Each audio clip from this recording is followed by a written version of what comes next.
Muy buenas tardes con todos. Mi nombre es Kevin Ávila, soy estudiante de la maestría en Derecho Constitucional de la Universidad Técnica Particular de Loja y en esta ocasión vamos a hacer una crítica a la Constitución del año 2008, ¿sí? Esto como trabajo académico final de la materia de Teoría del Derecho Constitucional. Bueno, para empezar, la Constitución del año 2008 marcó un cambio muy profundo en la manera de entender el derecho, sobre todo en nuestra región, en Latinoamérica. La ambición que se tenía en aquel entonces era que las relaciones sociales y políticas encajen en lo que varios autores que hemos revisado durante el avance de nuestra materia llaman como el nuevo constitucionalismo. ¿Sí? Este es un modelo que coloca a los derechos en el centro y que exige a su vez un Estado que sea más activo frente a las desigualdades históricas.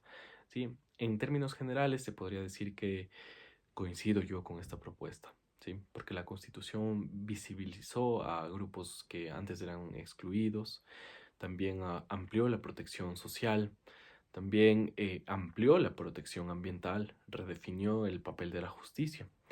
Sin embargo, durante estos últimos años nos hemos dado cuenta que hay problemas, sobre todo en la parte orgánica del texto constitucional. Sí, la parte dogmática se encuentra bastante bien. ¿Por qué decimos que hay un problema en la parte dogmática, perdón, en la parte orgánica del texto constitucional? Es precisamente porque considero que nuestro país no tiene la capacidad institucional para llevarlo 100% a la práctica, ¿sí? Entonces, aquí se concentra mi crítica a la Constitución del año 2008. Todas las lecturas que hemos revisado durante el transcurso de la materia coinciden en que las constituciones modernas no pueden limitarse únicamente a enumerar derechos, sino que deben generar condiciones reales para poderlos hacer efectivos. En este caso tenemos autores como Atienza y Ruiz que explican que el positivismo jurídico clásico es insuficiente porque separa rígidamente el derecho de la moral, y esto hace que el juez se limite en los casos que son complejos. Sí, esa rigidez encubría injusticias como la excusa de aplicar la ley, algo que encaja perfectamente en nuestro país antes del año 2008. García Torres, que es otro autor que hemos revisado durante el transcurso de la materia, nos dice que el derecho también debe tener una justificación moral, por lo que los principios y valores deben orientarse a este tipo de interpretación constitucional. Sí, desde esta perspectiva, yo considero que la Constitución de Montecristi está bien construida, porque reconoce la dignidad, además de eso incorpora varios principios y establece un modelo interpretativo que está en favor de las personas, ¿sí? Pues obliga a las autoridades a tomar decisiones en favor de la persona. Sí, el problema radica en que, por ejemplo, un autor como Gargarella nos dice que en muchos países latinoamericanos los catálogos de derechos son muy ambiciosos. Cuando él dice catálogos de derechos se refiere al texto constitucional, pero que los sistemas políticos no acompañan estas promesas. ¿Por qué? Él denomina esta contradicción como el choque entre la sala de máquina y el catálogo de derechos. Ecuador precisamente encaja perfectamente en esta crítica, porque aunque la Constitución amplió muchos derechos, se mantuvo un diseño institucional que es muy frágil ante esta clase de políticas y tiene pocos contrapesos, ¿sí? Un ejemplo de esto es bastante claro los conflictos que actualmente vivimos. Bueno, no hace mucho hubo conflictos en el Consejo de Participación Ciudadana. Asimismo, hemos visto la tensión que existe entre la Corte Constitucional y el Poder Ejecutivo, en este caso el presidente de la República. Sí, entonces esta debilidad genera una brecha entre lo que la Constitución promete y lo que realmente puede garantizar. Otro de los autores que hemos revisado durante el transcurso de la materia es Celi, ¿sí? En este caso, Celi es aún más directo, ¿sí?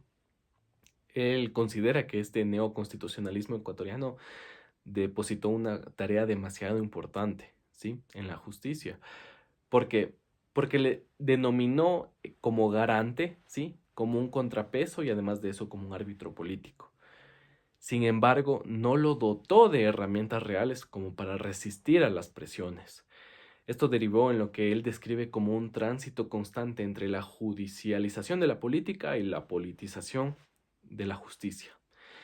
Aunque la Corte ha emitido sentencias bastante importantes, como por ejemplo sobre el aborto, por violación, sobre los derechos de los indígenas, sobre los derechos de la naturaleza. También se ha enfrentado una inestabilidad institucional que sin duda alguna ha debilitado la confianza de la ciudadanía en la Corte, ¿no? Con respecto a otro autor que pudimos revisar, nos podemos referir a Ramiro Ávila Santamaría, porque él complementa esta idea, ¿sí? Él sostiene que la Constitución del año 2008 no solo busca reconocer derechos, sino transformar en completo el Estado. Esta transformación, sin duda, requiere una coherencia entre las normas y las prácticas, ¿sí? Porque cuando el texto dice una cosa y la política hace otra, la Constitución pierde mucha fuerza, ¿sí? Otro de los autores, en este caso Sousa de Oliveira, agrega que el nuevo constitucionalismo necesita instituciones que sean estables y profesionalizadas. Sin esta base, la promesa de los derechos queda en un simple discurso, queda en, como solemos decir, en letra muerta. Con respecto a una crítica un poco más avanzada de la Constitución, quiero hablar de qué funciona y qué no funciona. Bueno, actualmente considero que la Constitución ha sido muy efectiva al dotar garantías constitucionales como la acción de protección, el habeas corpus, el control de constitucionalidad, etcétera. Sí, estas herramientas sí democratizan el acceso a la justicia y sí han permitido también avances concretos en la salud, en el ambiente y sobre todo en los derechos de quienes han sido excluidos, ¿no? Lo que no funciona bien es la parte orgánica, la forma de designar autoridades, los controles disciplinarios, la concentración del poder que realmente hemos visto no hace muy poco tiempo, ¿no? Y el déficit presupuestario que tiene la justicia. Entonces, tenemos, por ejemplo, una sobrecarga de litigios actualmente, lo que evidencia que realmente las políticas públicas no están resolviendo problemas que deben resolverse antes de llegar a los jueces, es decir, que no deberían llegar a esas instancias para ser resueltas. Vemos casos con preocupación, ¿no? Entonces, últimamente hemos visto casos recientes en nuestro país que demuestran esta clase de límites, ¿no? En el año 2023 y 2024, la Corte tuvo que intervenir en varios temas con respecto a explotación petrolera en territorios indígenas, con respecto a estados de excepción y sobre todo en conflictos que hubo con el Consejo de Participación Ciudadana. ¿Por qué la Corte tuvo que actuar? Bueno, pues la Corte tuvo que actuar porque los otros poderes no cumplen su rol, no están cumpliendo su rol. Sí, entonces esto refuerza aún más su protagonismo, pero también expone la vulnerabilidad política. Es decir, cuando la Corte es el centro permanente del debate, es que su independencia precisamente se vuelve más frágil, ¿sí? Entonces, si la Corte realmente quiere ser fiel al paradigma neoconstitucional, debe garantizar independencia, coherencia jurisprudencial y estar articulada con las políticas públicas, ¿no? Con una independencia real, el activismo judicial cumple su función.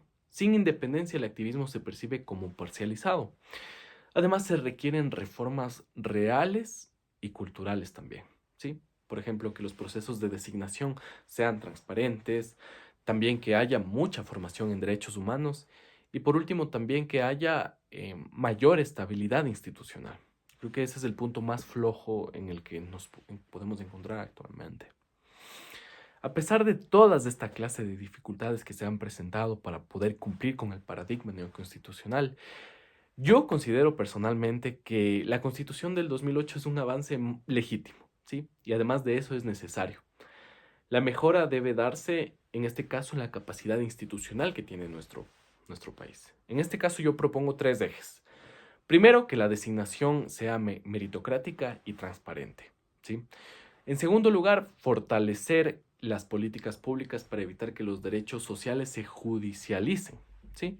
Y por último, asegurar la estabilidad institucional y presupuestaria, ¿sí? Reduciendo los cambios constantes que afectan a la justicia. La Constitución del año 2008 es un proyecto valioso que merece ser defendido, merece ser siempre considerado como un avance. También defenderla implica corregir estas debilidades institucionales que podemos ver, ¿no? Que podemos ver día con día. La parte dogmática yo considero que se encuentra bastante bien. El reto se encuentra en la parte orgánica, ¿sí? Una constitución no cambia la realidad de por sí sola, sino que necesita también instituciones fuertes, ¿sí? Un poder judicial que sea independiente, una ciudadanía que se mantenga vigilante a las decisiones que se toman, y solo así la constitución puede tener un cumplimiento de lo que promete realmente, ¿sí? Finalmente, quiero decir que el paradigma neoconstitucional no exige conformismo. ¿Sí? Apoyé la Constitución del año 2008, que además fue ratificada en esta última consulta popular, implica empujar su perfeccionamiento, ¿sí? Ir más allá para evitar que haya estos vacíos que generan malestar en la ciudadanía. Como destacaba en este caso autores como Atienza, Gargarella y Celi, la verdadera prueba será la capacidad institucional de nuestro país para hacer efectivos los derechos consagrados en la Constitución. Se debe mantener la parte dogmática y reformar la parte orgánica para que la Constitución deje de ser simbólica y se convierta en una herramienta real de justicia social, ¿sí? Abandonarla realmente sería retroceder. Em, el camino correcto es mejorarla. ¿Sí? Esa es la crítica que yo tengo con respecto a la Constitución del año 2008. Les agradezco por su atención.